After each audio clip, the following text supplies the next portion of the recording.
Today's episode is sponsored by Jung Seed Company. Jung Seed Company has the largest selection of annual and perennial flowers and plants online.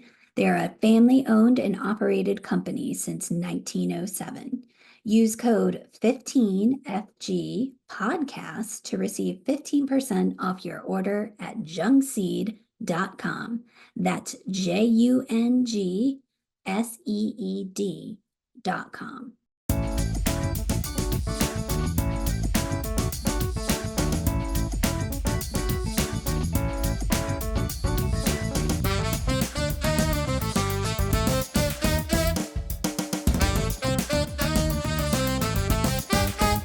Hello and welcome to another episode of Let's Argue About Plants, the podcast for people who love plants. But not always the same ones. I'm Carol Collins. I'm a senior editor at Fine Gardening magazine. I'm Danielle Sherry. I'm the executive editor at Fine Gardening. And if you're watching this on YouTube, I would like to direct everyone's attention to Carol's backdrop because it is very, very similar to what our topic is today, which is the most beautiful flowers. Dun, dun, dun. So this was an interesting topic. This was something that surfaced through a little bit of, research online and what topics would be heavy hitting as we roll into spring. And, people like to Google, what are the most beautiful flowers?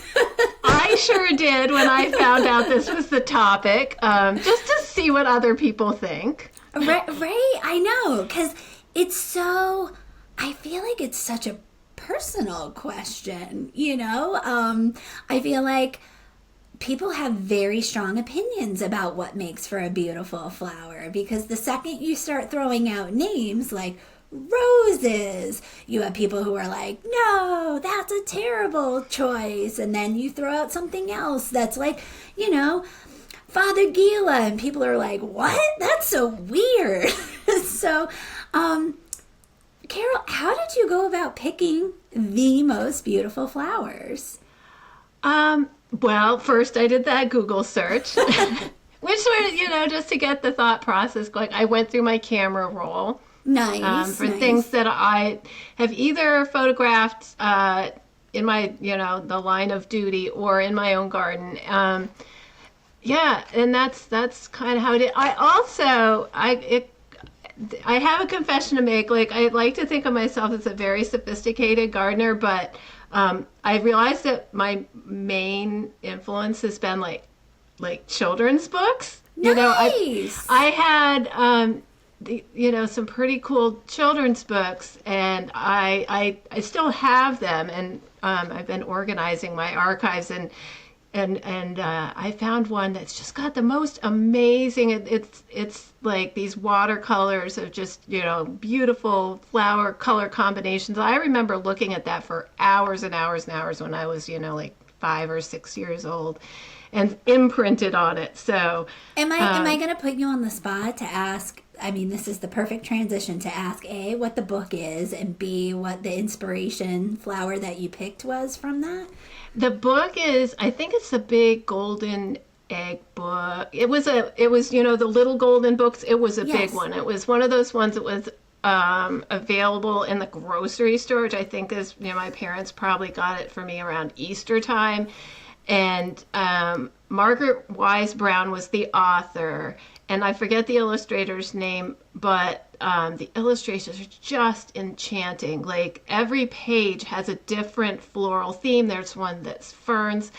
I'll try not to break copyright laws, but I'll take a couple snapshots of a few favorite spreads. But it was more like the look of the flowers rather than a specific flower. Like, they had rudbeckias, and they had, just such cool combinations. That's amazing. Yeah. Well, let's make sure, at least in the show notes, that we get the name of the book and the illustrator's name. We'll put that in the show notes. Put that in the show notes. Podcast. Navigate to finegardening.com, click on that podcast tab, and then go to this episode, The Most Beautiful Flowers.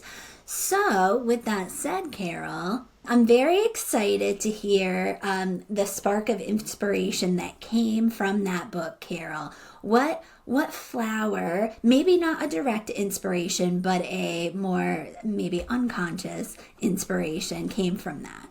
Okay, so a flower that would have fit right into this book and these illustrations is Stormcloud, Eastern Blue Star, and that is Amsonia tabernae montana, Stormcloud. It's hardy from zones 4 to 9. It's a perennial and it gets 2 to 3 feet tall, maybe 3 to 4 feet wide. It likes partial shade, moist soil. It will take full sun, especially here in the north. If you're in the south, maybe want to give it some afternoon shade. It is native to the southeastern and mid-Atlantic states, but widely adapted. Zones 4 to 9. You can grow it outside of its native range for sure. In its native habitat, it grows in moist, sandy soil. So it doesn't need rich soil, but consistent moisture is important. So I have sandy soil. I keep it in a little bit of shade for that reason, because in the fullest sun areas of my garden, the soil just gets way too dry. So this is a great rain garden plant because it can take like pretty wet soil periodically. And Stormcloud is an improved selection from the native species. And what's nice about it is it performs well for both northern and southern gardeners. So like there's maybe a little more consistency of performance over the straight species, over a wider range. And it's not just the flowers, which are amazing. They're like these, I think most gardeners know Blue Star. It's the, adorable little star-shaped flowers, 5 petals, just a cloud of them, which I think maybe gave it its name. But the stems that emerge in the spring are another really, really cool feature. They're almost black, and they keep that black color over a long period through the spring. And then they have these very dark green leaves with a white stripe down the middle that is just also gorgeous. And the flowers come pretty fast. It emerges for us in early May, and by mid-May you've got this nice big mound that is just covered with the star-shaped flowers. Beautiful, just a lovely, lovely color combination. And after the flowers fade, and they stay for like I'd say a couple weeks, but after the flowers fade, it has almost like a shrub-like appearance. And because it's it's got those glossy leaves, and it's got this rounded shape, and just a nice background plant for the whole rest of the season. Unlike the threadleaf Blue Star, which has the really fine leaves that get the gorgeous yellow fall color, this isn't really as well known for its fall color. I think the leaves do turn yellow in fall, but it's really like nothing to write home about. But for when I think like most beautiful flowers, that book, I realize like one of the categories for me is that true blue color. Like blue, yeah, it's that blue color that just like for me as a kid, like I was like, I want all the blue flowers. And I have quite a few true blue flowers, and particularly in that period of spring, sort of the mid-spring window, like my garden has a lot of blue in it. I love that. I love that, it's that color. That color that drew you, and that was the first thing you thought of, because that is true blue flowers are a rarity, it seems, and they're dreamy. They're dreamy, to use a phrase that a former editor at Fine Gardening used to use all the time. That is a great plant. I love that plant. I love the black stems. It's very Harry Potter-esque when those black stems come like emerging like a team member from Slytherin out of the ground in the spring. It's very cool. Can't go wrong with that Stormcloud Amsonia. Okay, so I thought most beautiful flowers straight off the bat. If I had to, you could only give me one flower in a vase for the rest of my life, I'd want it to be a peony. So, and then how do you pick the most beautiful peony? Like, there is no not beautiful peony. I feel like they're all gorgeous, but the peony that when I was working, throughout high school and college and into young adulthood at garden centers, the peony that drew me in first was Bowl of Beauty. And that is a really interesting peony because it is a single. It's considered a single peony. It's not one of the very frilly doubles, but it has this cup-like, bowl-like appearance of a dark pink outer petal that fades to a lighter pink towards the center of the bowl, if you will. But then there's this otherworldly boss of stamens at the very center of the flower that kind of looks like an underwater sea anemone. It's very cool, like these frizzle-frazzle little stems that are a bright white, little bit of yellow, and then if you look right into the middle of the sea anemone, there's a splash of red. It's so cool. It really does look like it could live in the ocean instead of, on land in our gardens, but it's an absolutely stunning blossom. It's so complex. It's so interesting. It looks like a bowl of cream. It's just beautiful. And for being as beautiful as it is, here's the other thing. I think, I grew up as a little kid thinking, oh, the prettier the flower, the harder to grow, right? Ooh, it's a treasure. But peonies are so stinking easy to grow. They really, truly are. They need a well-drained soil. They don't like wet feet. They make a 24 to 36 inch tall, within reason, generalizing here, nice, sturdy plant. Sometimes you do need to stake some herbaceous peonies because they have these huge double blossoms. Bowl of Beauty isn't one of those because the blossoms aren't as heavy, and even when it rains, they're not going to tip over. I've never had to stake my Bowl of Beauty peony before. Zones 4 to 9, that's a really large range for a plant as well. And it's just a really, really beautiful bloomer for late spring into early summer. It really depends on where you live in the country. For us, generally peonies hit towards, the middle to end of May here in the Northeast, a little earlier if you're down south, a little later if you're up in the northern sections. But full sun for peonies. Some of them can get put into a little bit of partial shade, particularly tree peonies or ito peonies can take a little bit more shade than a straight up herbaceous peony can. But you can't go wrong. They make a beautiful cut flower. They last for a very long time in the vase.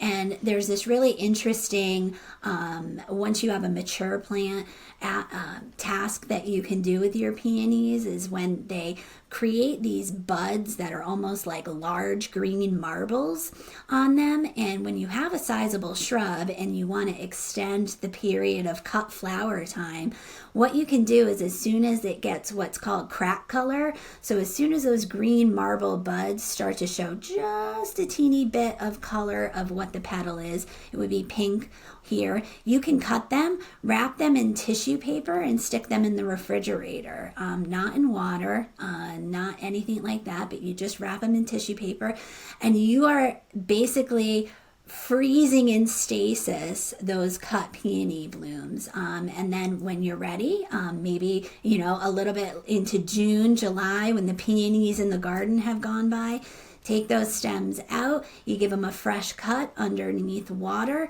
stick them in a vase, and they will bloom to their full capacity in a vase. And most peonies you can do that with. How long can you keep them like that in the fridge? Generally up to 3 months. At that point, they start to kind of get desiccated and really dry out. And they won't look super great when you first pull them out. I mean, the foliage will tend to be a little bit more dehydrated, but I'll drop a link. I learned this trick when we did a cut flower story with Catherine Mix. She's a flower farmer out in Sequim, Washington, and of course she had brides in July that wanted peonies, and that was how she managed to do it. And they did it on a huge scale of, large commercial refrigerators and such. But I'll drop the link to that article that has that neat sidebar step by step in it for preserving peony blooms. But if you just want to leave them in the garden, they're absolutely beautiful too. All right, Carol, what's up next on the most beautiful flowers? So annuals, and I love my annuals. Those annuals give you a huge range of beautiful flowers. It's kind of, one of the things annuals are best for. So I thought I would do an annual that I've started growing pretty recently, like within the past 3 to 5 years. And that is Orange Wonder Snapdragon. That's Antirrhinum majus, zones 7 to 10. Mm-hmm. They say, I have some questions about that zone 7 because I have had it come through the winter and we are certainly not, I would say we're zone 6. Yeah, on a good winter. And so I bought my seeds from Botanical Interest, and they say that this is possibly hardy down to zone 5, which I find a little bit more like in line with my experience. But either way, it's a tender, short-lived perennial. It's not going to be super hardy in, forget it in zone 3 or 4. But if you have a reasonably mild winters, as we do here in southern Connecticut, you can expect a plant to come through the winter and give you another season or 2 of bloom. And I've had that consistently happening now for a couple of years, with one very mild winter and one more, of our average winter. So it grows up to 3 feet tall, and they're narrow. They're spires, right? Snapdragons are maybe 6 to 12 inches wide per plant, but I like to plant it in clusters so you get sort of a little drift or a mass of them. The flowers on Orange Wonder are butterfly type. So instead of looking like a little dragon face, it looks more like a butterfly. Nice. With like big, fluttery outer petals. And the color range is my absolute favorite. It's sort of a peachy orange with pink highlights, a little bit of yellow in it. So it's like, that shimmery sunset color family that just sets all my bells ringing. I love it, love it, love it. Loves full sun, fertile, moist, well-drained soil. It will bloom most heavily in cool weather, so it is important to start it early, 8 to 10 weeks before your average last frost. And so by the time you get it into the ground, it's ready to take off and bloom before the summer temperatures really get hot. If you're starting it indoors, which is the recommended method for all but people in in the South, you can, just direct sow it and probably be fine. But most of us will need to start it indoors. What you need to know is that this is one of those seeds where light aids germination. And so you want to sprinkle it on top of the soil. Do not cover it, but a moisture or a humidity dome will keep the enough moisture for the seed to sprout. And another tip that came from the Botanical Interest seed packet is you can try freezing the seeds for up to 48 hours before planting, and that's another thing that can aid germination. Just sort of triggers the plant into thinking like, oh, there's been a frost, but now it's warm, so I guess it's time to sprout. It blooms over a very long period, so it blooms heavily, I would say 6 weeks after you first plant it. Wow. But it'll keep going. Like it's sort of, they get a little raggedy looking in the middle of summer, but I had flowers throughout the fall, and actually they were getting hit by frost. It was November. There were still flowers on some of my plants, and they didn't look, they didn't look like they look in May, but they look really quite good. So I don't know. I'm this super impressed. Is this something that does it produce more flower stems if you're cutting? Yes, snapdragons are a great cut and come again flower for sure. Okay. And I don't do that. I just leave them out there. They go to seed. I'm kind of hoping that I'll get seedlings. That hasn't happened yet. But yes, definitely deadheading or using it as a cut flower will spur the plant to just make more spires of those beautiful, beautiful flowers. The other thing is that I'm not convinced yet, but the botanical interest envelope said these flowers are edible. Oh. So I mean, Well, so that anyway, makes sense they're not because snapdragons poisonous. are. So yeah, very cool. Exactly. Yes. Nice, nice. So you can make your vases pretty, your garden pretty, and your salads pretty. I mean, that's a most beautiful flower if anybody ever said any. Yeah. Nice, nice, nice. Well, ironically, my list has 2 trees on it. And maybe it's just because when you have a flowering tree, they're just by proxy so much bigger than a perennial or an annual or even a shrub that I feel like the impact that the flowers make if you have a very floriferous tree are just that much more in your face. So memorable.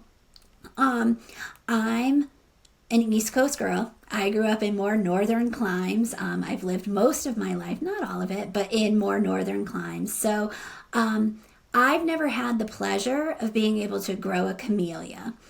And I feel like had I had that pleasure, I would have had a camellia on the list because I just find them to be absolutely stunningly beautiful plants, but definitely the most beautiful flowers. However, here's how I get around that. I grow Japanese stewartia instead, which is Stewartia pseudocamellia, zones 5 to 8, because the flowers on a stewartia look like a beautiful camellia. So that's my workaround for a camellia. It's not evergreen. Oh well, bummer on that. But the flowers are very much like that.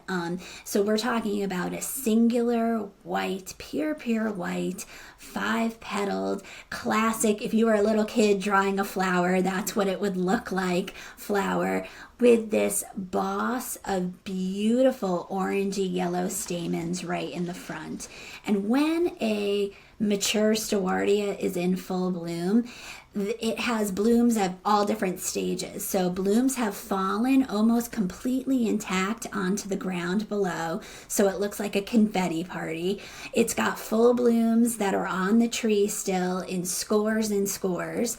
Then it's got these really cool, green marbles that are the buds of the stewartia plant that are covered in this tomentum, this silvery fuzz all on the outside of these green marbles. So those are catching the light as well. And it's so delicate and beautiful and just a really, really alluring flower.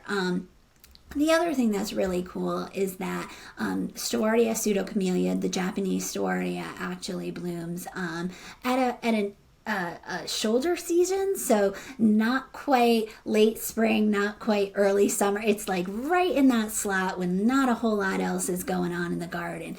So much to the pollinators' delight, they flock. And it's a tree, so they flock in the thousands to these flowers. And the activity is so much so that when we tape this podcast, I've got a stewartia that's right outside my second story window, which is where my office is. I have to make sure when we're taping the podcast during that time frame that the window is closed, because you can literally pick up the pollinator buzz and activity of this tree. And it's very distracting when you're trying to tape a podcast. But the flowers, just absolutely stunning. In the grand scheme of trees, this is a small tree. It only gets to be about 20 to 40 feet tall and wide. We've talked about, I know this is the most beautiful flowers, but there's a lot of aspects of these plants that we've mentioned that make them worthy when they're not in bloom. And the stewartia tree, the Japanese stewartia, is no exception. It has a lovely exfoliating bark that gives you this taupe and red and silver kind of mottled camouflaging on its bark. it's a super standout in winter because it is a deciduous tree. The foliage is absolutely stunning. It's these very, very clear oval green leaves that are a little bit fuzzy, a little bit rough to the touch, which makes it so the deer don't really browse this tree on me, which is very important here in New England and in a lot of other areas where there's a lot of deer pressure. And the other great thing is this tree gets magnificent fall color in the, the cooler zones, in the zone 5, 6, 7, and even into zone 8, because it turns like it's been lit on fire. You'll get red, you'll get orange, you'll get yellow, and absolutely stunning. So if you've got a tree that's looking that great in all 4 seasons, that's a winner. That's an investment plant in my book. So aside from having the most beautiful camellia-like flowers, it really pulls its weight the other seasons as well. Can I ask a question? Sure. How long does it take to get a tree that's like up to your 2nd story windows? How old is your tree? So this one that's over here is, let's see, so 2011 was when it was planted. So right now, what are we, 14 years then? About. It's been sizable for a while though. So I would say, in a good 8 to 10 years, you've got a sizable tree. It's kind of stopped. It's topped off now. I have a very tall house. Very tall and narrow. So I would say right now it is probably around 25 feet, maybe a little taller because it's got a shadionkula at the top, overachieving. But yeah, 14 years and it's huge and beautiful, huge in a broad sense, and absolutely beautiful. So yeah, you don't have to wait forever either. We'll all still be alive when it reaches its maturity. All right, Ms. Collins, what do we have up next on the most beautiful flowers as told to us by Carol? Okay, so this is one that I have not grown, but I came across it in Denver when I was out there for a photo shoot. And it is Walk in Beauty is the series. Watermelon Man is the cultivar, and it's prickly pear. So this is Opuntia OP099, also known as Watermelon Man, zones 4 to 9. So super cold hardy, which makes sense because this is a hybrid developed by Kelly Drummond of cold hardy cactus in Denver. Nice. And I was at the Denver Botanic Garden where they had a display of some of the Walk in Beauty series, full gorgeous, amazing bloom in early to mid-June. Mm-hmm. And the range of colors is just amazing. That is what makes this Walk in Beauty series special. Watermelon Man, as you might imagine, is sort of a watermelon pink. There's also an apricot color. There's, anything but yellow. So you've got, there's one called garnet something. There's one called chocolate something. Just like, taking, I think these are hybrids, but they have some native provenance, Western Opuntia species. Mm-hmm. But you can't really think of these as, like the straight native species. I think that some of the parentage is Opuntia aurea, I've read online. Okay. But like all Opuntias, they stay under a foot tall. It's like kind of a sprawling habit, 3 to 4 feet wide with the prickly little pads and topped for weeks in early summer with these like gorgeous flowers. What I like about Watermelon Man, it looks like the flowers look like rugosa rose, which is that's one of those ones that just like, I know it's invasive, but like my childhood heart just loves a good rugosa rose because to me it's like that's going to the beach and I can like, I can smell a picture of a rugosa rose. So this has the look of a rugosa rose without the problematic invasive nature. And it likes full sun, like all Opuntias, well-drained soil. This is kind of a desert plant. But I did read like one grower was saying that they're in the Southwest where summers are very hot. They're watering 1 or 2 times per week in the hottest part of the summer. Okay. I don't think that would be necessary for us up north. And again, this is hardy down to zone 4, so like it's quite amazing, how many of us can grow this beautiful cactus. I actually, when I was in Denver last summer, I visited Cold Hardy Cactus, and they don't just have cacti; they have all kinds of things. What a cool thing! I met Kelly Drummond. He is a force of nature, just a person who loves plants, very curious about plants. He has collected with all of the great Western plants people. I won't start naming names because I'll forget somebody, but you name it, if it's a prominent person in the world of Western horticulture, Kelly Drummond is their friend and has been out plant collecting with them. I have to give a tip if anyone goes to visit the beautiful Cold Hardy Cactus nursery. Do not wear canvas sneakers. I got cacti parts that went through the soles of my sneakers. They were sticking in through the tops of my sneakers. And when I sort of stopped and I was getting ready to reach down and pull it out, Kelly was like, no. And he yells to somebody in the back, get the tongs. Oh. The Northeastern girl has stepped on a cactus part, and they have barbecue tongs. So because if you touch it, it's bad news. Oh my anyway, goodness. That's just a little, yeah. But I love that. I love that. The fact that we have a cactus.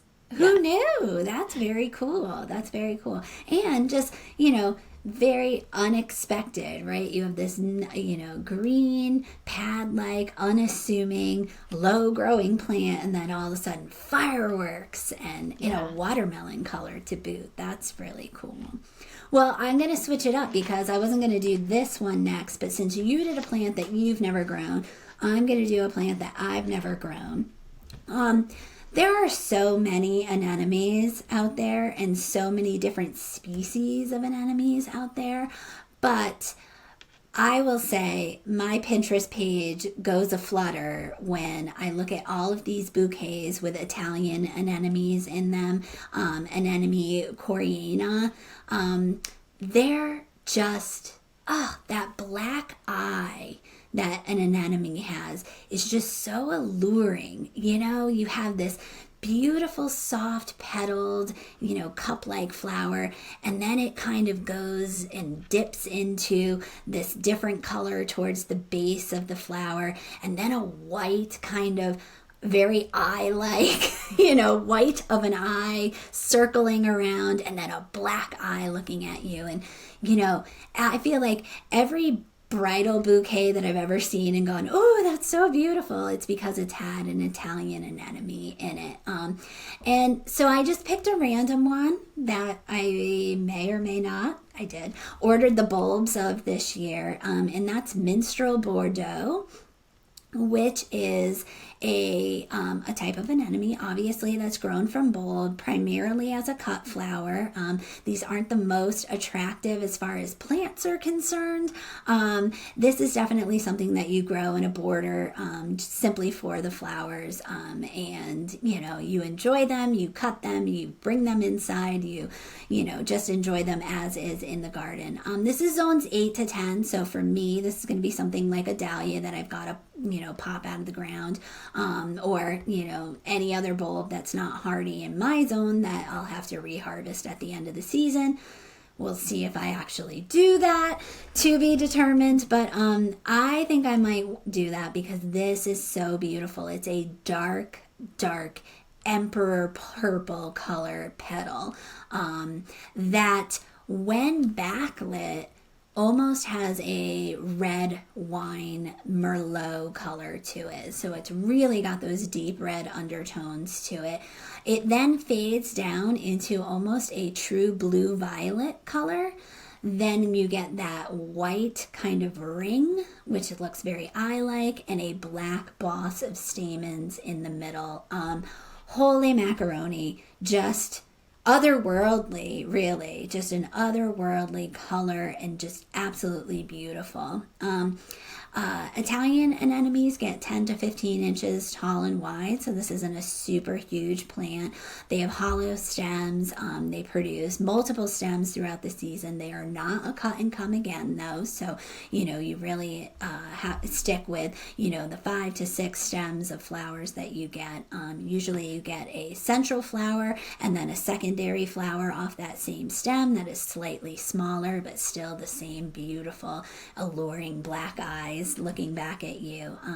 After the plants bloom, they do decline, much like a ranunculus. I think if anyone's grown ranunculus before, this is a very similar, production schedule, if you will, for this plant as well. I think that anemones might be one of the most unique flowers out there. I'm open to arguments, but I just find them to be absolutely beautiful. They need fertile, moistured soil. So this is definitely a cutting garden flower that does need, those conditions. I think that it would be really, really beautiful as kind of a serendipitous planting throughout a border. So much like alliums, some of the spring allium bulbs that you have that just kind of shoot up as little rockets of color throughout a border. I think that these would be really pretty used in that application, which is what I'm planning to do. I'm super excited about them. I'll be planting them in spring. These obviously, because they're not hardy to zone 6, maybe 5, depending on the winter. It's something that, much like those summer bulbs, need to be planted in early spring. And then generally by July, will be in bloom for you in those summer bouquets.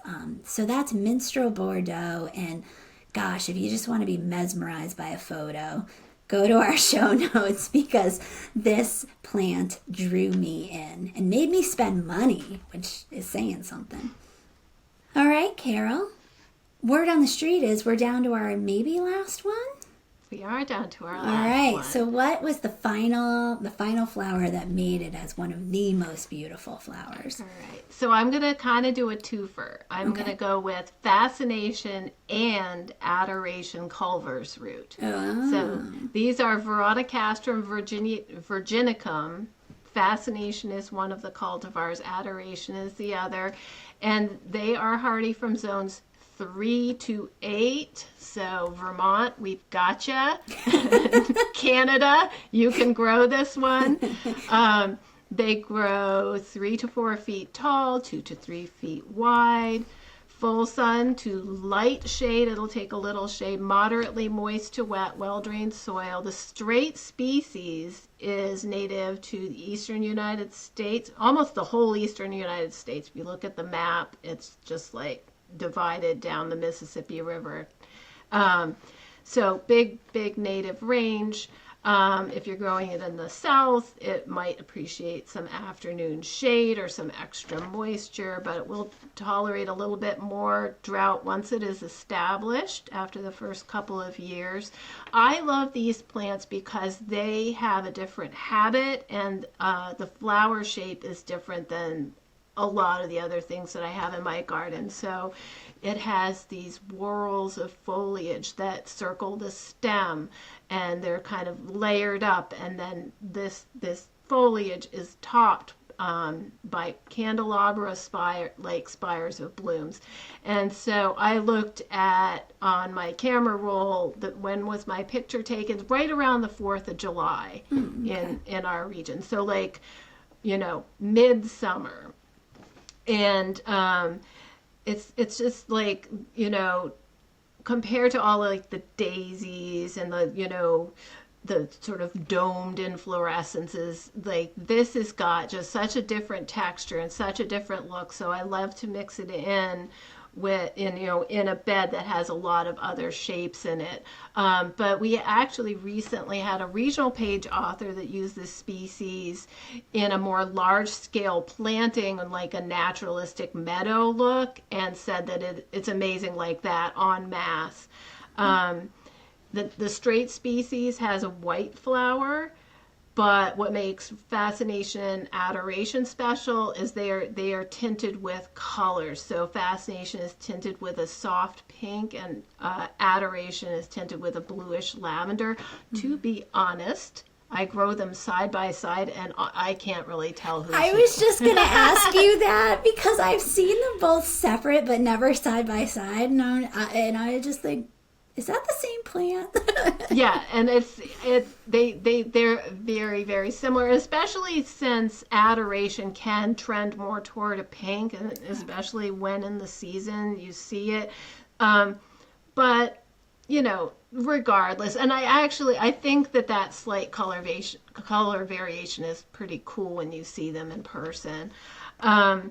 So I highly recommend for the straight species. I would combine it with something that's got a little color, but these two are nice for just like popping a little bit of color and a little bit of like that foamy, airy texture in against darker plants or denser plants or plants with like intensely colored flowers, like a kind of a palette cleanser. I love that you said, you zeroed right in, like when you're in July, it is a plethora of dome flowers. Daisies, cone flowers, dahlia. We're in dome flower land usually. Yeah. And so to have something that's this spire, this spike that kind of offsets is really, really interesting and cool. And, it's something that, I don't know, I wouldn't think about usually when I'm designing my garden, so it's nice to be able to infuse something like that. Well, we'll see a side-by-side on the show notes, and we'll be able to truly tell. Can you tell the difference between these two? All right, I picked another tree. I can't get away from woody plants. I'm sorry, everyone, but I feel like this is just an iconic East Coast native tree that when it comes into bloom in mid-spring really, it makes you go, and that's pink flowering dogwood. So it's Cornus Florida, Forma rubra. At our old offices, there was actually a native pink dogwood that was on the edge of the parking lot. And I insisted on parking there every day that it was in bloom because it just made me so happy to see it. This is just an absolutely beautiful tree. It's a small tree. It's not a tree that gets much larger than 15 to 30 feet tall and wide. It has a broad canopy, kind of almost bonsai-ish when it matures. It's not super, let's say, lollipop shaped. It's got a little bit more personality to it. It should be noted that dogwood quote-unquote flowers are really bracts. So the what you assume is a petal and has that really, really soft pink color with a little bit of like white watercolor splashes on it. Those are bracts, and the true flowers are these little green nondescript entities that are right at the center of that flower, but really just makes it kind of from afar just look like little green stamens to the pink flowers. It just looks like, because the flowers come out on this tree before the foliage does, it looks like the tree has just been dotted with all these little teeny tiny like fairy tutus. That's the only way I can describe it. Little pink fairy tutus all over these silvery gray stems of this tree. After the flowers go by, they are replaced by these, first green, very, very hard seeds. And once those ripen into red later on in the season, birds absolutely adore them. Whereas, a Kusa dogwood, a Chinese dogwood, has these kind of red raspberry looking green berries that the birds are could give or take. The birds go bananas over these harder Cornus florida seeds. So you'll see a lot of native songbirds are just, go bananas over this. The leaves come out. They are an oval, kind of deeply veined leaf to them. A little bit of gloss to them, nothing too crazy, but a beautiful dark burgundy color in the fall as well. My favorite description of the bark of this tree, because I'm always looking for a tree that pulls its weight in all seasons, is that the bark looks like gray alligator skin, which I thought, yes, that is the perfect description. I would give credit where credit's due. I think it was a description I found on Mobot, but that is spot on. That is exactly what the bark of this tree looks like. Carol's shaking her head for anybody who's not watching the video. That's great. I love that. It is. So Cornus florida is going to want an acidic soil, tends to like acidic soil. It's full sun to partial shade. The soil needs to be well drained because unfortunately a lot of the native dogwoods are susceptible to anthracnose disease, which tends to really be pervasive if you don't have a well-drained location for your dogwood. That's just inviting problems into the scene. But if you have that condition and you want to grow an absolutely just warms your heart native tree that has beautiful bracts, aka flowers, I would try Cornus floridiforme ruba, which is pink flowering dogwood. And now, because everything sounds better with a British accent, here's Peter to tell us about his favorite flowers. My dear gardening friends. I come to you from across the pond because I'm enjoying a brief, unexpected visit to jolly old England. It's a fine pleasure to be with you today. And what better subject to discuss in March than the true herald of spring in the English countryside, the native English bluebell, Hyacinthioides non-scripta. Now, I know you have your own notions, Carol and Danielle, of what the most beautiful flowers are, but let me tell you, there is simply nothing quite like an ancient woodland carpeted in bluebells. These delicate nodding blooms, with their rich violet-blue hues and sweet, almost honeyed fragrance, transform our forest into something out of a fairy tale in spring. It's a sight that, once seen, lingers in the heart forever. What makes the English bluebell so special? Well, unlike its more upright Spanish cousin, Hyacinthioides hispanica, our bluebell has a graceful arching stem, with each bell-shaped flower hanging like little sapphire-jewelled pendants. They bloom in the dappled light of woodlands, often beneath the twisted boughs of beech and oak, as if nature itself has laid down a shimmering blue carpet to welcome the season of renewal. And what a welcome it is! When the bluebells bloom, we know spring has truly arrived. The birds are in full chorus, the air is warming, and the world feels alive again. To walk through a bluebell wood in April or May is to step into another world, where time slows, and all that matters is the sheer beauty before you. Now, my American friends, I must advise caution. If you ever manage to grow these beauties in your own gardens, handle them with care. English bluebells are delicate things, deeply tied to their woodland homes, and even stepping on their leaves can prevent them from flowering the next year. They demand respect, as all the finest things do. So while you enjoy the splendour of your own native dogwood blooms, which Danielle spoke of earlier, spare a thought for our beloved bluebell, a fleeting, fragile wonder, and to me, the most beautiful flower of them all. Well, Carol, I love it when Peter actually sticks to the theme of this podcast and talks about plants. And I liked some of his selections, actually. Oh, yeah. He's got great taste, doesn't he? He he works with us. That must be it. Let's see who else has some great taste and see what our expert has to say about their favorite flowers. Hello, listeners. It's Carol again, and I am back with Wambui Ippolito. She was a wonderful speaker at the Know to Grow lecture series at the Philadelphia Flower and Garden Show on the day that Fine Gardening sponsored. And I thought, as I was listening to your lecture, Wambui, that this is someone that knows about beautiful flowers. So I'm so glad that you could join us as our expert guest for this episode. Thank you so much, Carol. It was so nice to be with you and Fine Gardening at the PHS Flower Show this year. I know I've written a couple of articles for you in the past, and it's just really nice to put a name to a face and connect and do this now. So thank you so much for having me.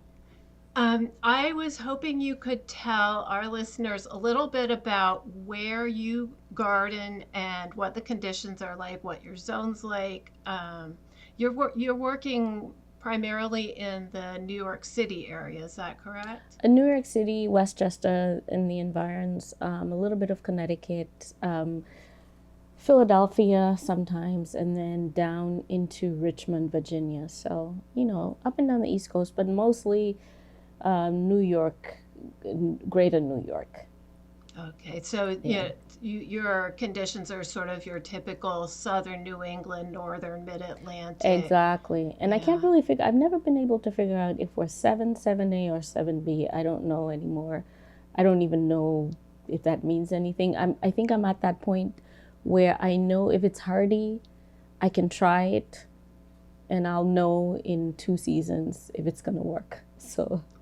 Right. And then we're very much in the same region here in southern Connecticut. And you'll get a winter every so often that just kills everything that you thought you could I know, grow. or one that's so mild that you have annuals that can make it through. So we're in a funny spot, I guess. One of the benefits, though, is that we can grow things that from other regions, like, things that grow in the Midwest or even the Southeast. Yeah. I traveled to Seattle, I think 2-3 years ago, and I was amazed at how the Goras out there did, or, a lot of the plants that we have here, and just how well they did there, So sometimes I think I should move out there, but, I like New York. But Yes. We're lucky that we can plant so much, and if we do have a good winter sometimes, that we can overwinter stuff that otherwise wouldn't make it. So, it's an interesting place to garden for sure.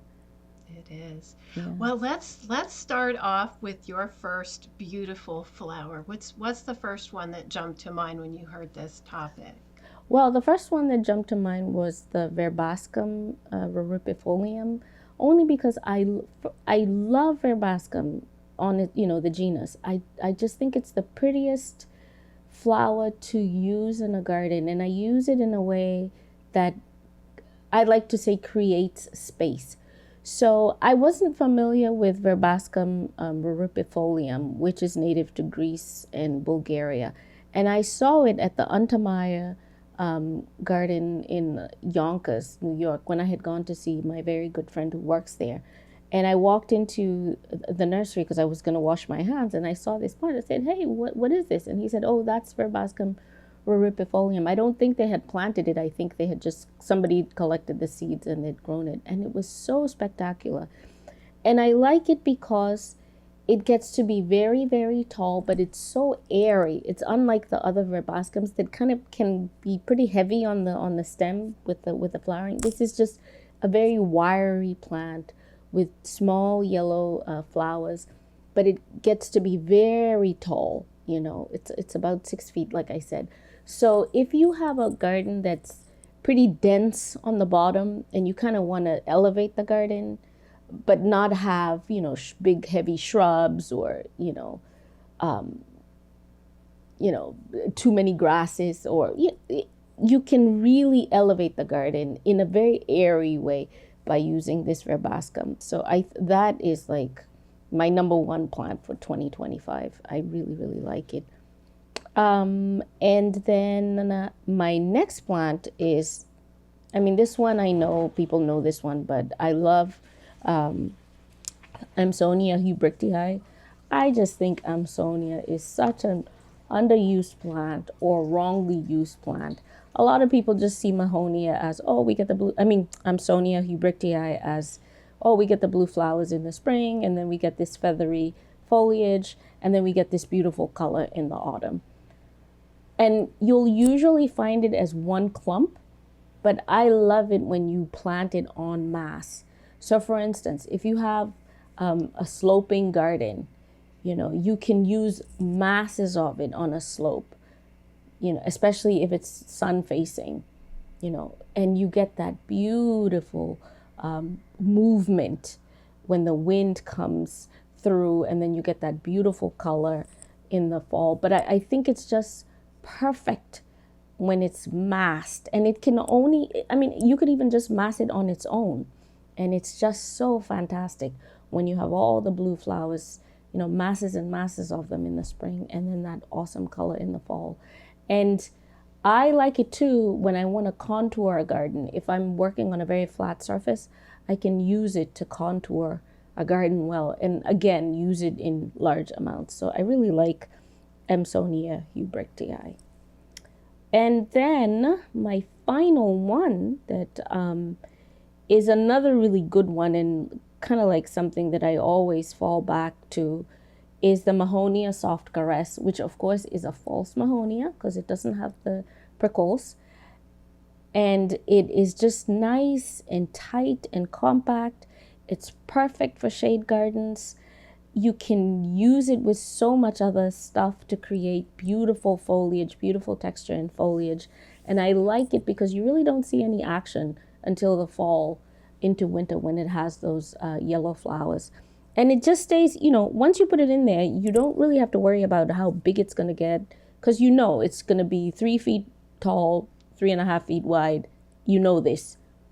And it'll just work in that space. So I really like that one. I like to intermix it with other stuff. Sometimes I can intermix it with Amsonia hubrichtii, having the Amsonia more to the front of the bed, where it gets more sun, and then just have the Mahonia interspersed in there. So those are my 3.